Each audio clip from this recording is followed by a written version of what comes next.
Good afternoon. It is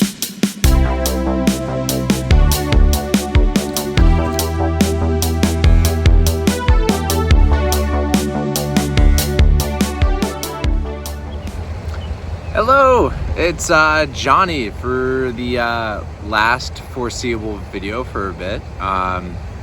Just wanted to give an update. It is a couple days after the Pittsburgh Marathon, and I finished.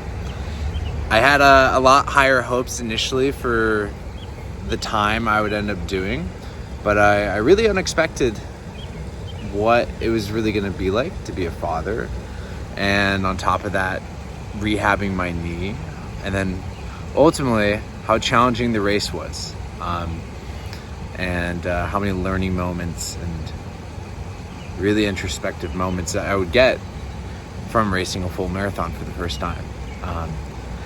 It was amazing experience. Had a lot of people supporting me, and even people who I didn't even know. And there's some people that really changed that day for me that I never met before, and I probably never will.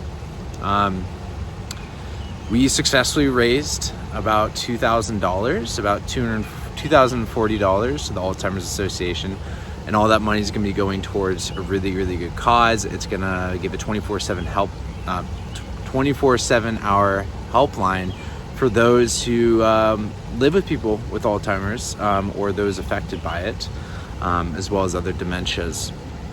On top of that, it's going to be going towards other marketing efforts and preventative cures in the future, hopefully. I mean, the world's changing at a crazy rate, and with the amazing efforts of people around us, I could seriously believe that we could live in a world without neurodegenerative diseases such as Alzheimer's and dementia.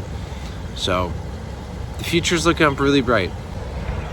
To talk about the race, I finished at a 4 hour and 49 minute and 6 seconds. That was my net time. Where to start? The first 15 miles felt really good. And I was really surprised because I didn't really run for about a month, just because my IT band was really giving me issues. And I was rehabbing that throughout the whole time. But the first 15 miles felt great, and my knee was keeping up really well as my heart rate. It wasn't elevated to what I thought it was. And I was running about a 9:10 to 9:30 pace. I wasn't keeping it too consistent just because there's a lot more hills than I anticipated. I probably should have looked at the course map and elevation difference a little bit more closely before actually doing this. But it felt really good up to mile 15. But right around mile 16 and a half, that's where I started really cramping up and my knee giving me some issues.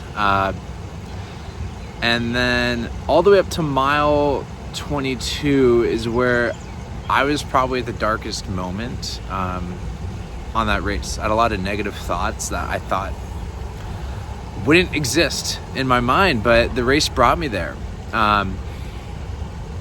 It was arguably one of the hardest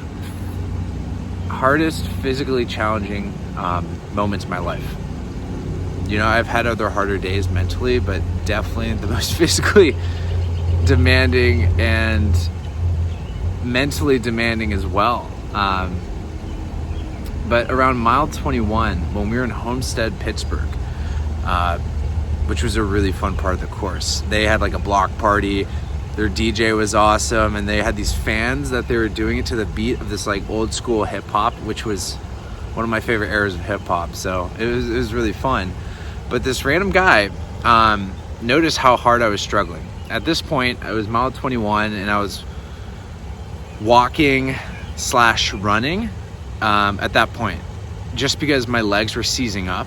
The inside of my thighs, my quads, my hamstring, my glute were all seizing up, and I got to the point where I couldn't consistently run like I was. I was really proud that I was running up all the way up to, I think, mile 16 and a half nonstop. So felt really great about that. Never really done that before. But Mile 21 came, and I was in a really, really bad spot. This shirtless guy came up to me, and he walked over, and I didn't really know what he was going to say to me. He was a spectator, and he just talked really softly to me and only said a few words. You know, he asked me how I was doing, and then he said he believed in me, and then he knows I can do it. And normally there's like tons of other people. There's thousands of people in Pittsburgh cheering people on, telling me you can do it. But this guy, for some reason, and I can't explain why, there's nothing tangible to it, but he struck a chord with me. It's like one of those moments where like you like connect to someone's soul or their heart, and there's nothing that you can measure that would equate to how you felt in that moment or be able to explain it. So I can't. But then I looked at him at the end of the conversation, I gave him a nod, and then I jogged away.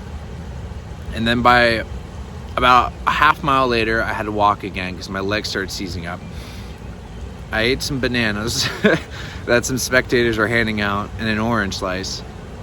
And then by that time, I was able to run about a half mile and then jog and then walk for about a little less than a quarter mile. And then by mile 23, I had this surge of energy towards I was able to make it to the finish line running. And then that's where I was able to see my parents who flew in from Arizona. Got to hug them because there wasn't a barrier, and I crossed over to the sidewalk, gave them both a hug, barely making it over to them. And then I saw my in-laws, and then eventually my wife and my baby Marigold. And that's where I was able to give Callan a kiss and a hug, and I made it to the finish line. Definitely wanting to do more. I'm gonna have to rehab my knee, but I'm feeling really good. And I think one of the biggest lessons I can come out from this whole experience was that no matter how confident you can be in your own actions and your own skills and abilities, life always has a way of throwing something at you and humbling you. And I think it's important to actually really take that in and understand like who you truly are, what you're capable of, and what your baseline is. And then that's what that marathon really taught me. There was a lot of pacing skills, ultimately endurance that I haven't built up yet. A lot of endurance athletes, you know, they spend years of training, and I wanted to do a 3:30 marathon, which is an insane time with really only one training block. And then by starting my running experience in October, you know, I definitely had an ego about it and trying to prove something to myself, I guess. But none of that really matters. What matters is doing your best, doing what you can do, and I'm proud of that. You know, never done that in my entire life, and I'm excited to move forward past this with new knowledge and wisdom, and you know, take care of myself and my family. So right now, that's actually what I'm doing. I'm sitting by a river stream and sitting next to my 3-week-old baby Marigold. And yeah, we're just gonna hang out here for the afternoon and enjoy ourselves. So thank you for everyone for watching and following this and supporting the cause or sharing, or even just joining on the journey. Like, this was super cool. I think more people should not necessarily run marathons or even half marathons or whatever, but I think it's important to a lot of adults to find a goal, whatever, no matter how arbitrary or immeasurable or measurable it can be, and then just try for it. Not have any consequences if you don't reach it.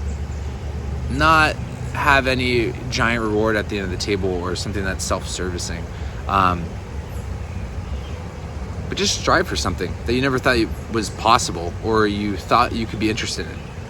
You know, I had full confidence that I would be able to finish a marathon if I really tried for it, but I never had an interest in it. And I never thought I would. And doing the marathon initially was more so of a doing good for the community around me, but also pushing myself to a further level that I never thought would have been possible. But I actually found out that I really enjoyed this, and it was an incredibly rewarding experience. So maybe that's some food for thought. Think about your life, think about something that you could apply yourself to, and see how you can get better on the other side. So I'm gonna hang out by the river and enjoy my day until I have to go back to work next week. All right, thanks guys.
Take beloved.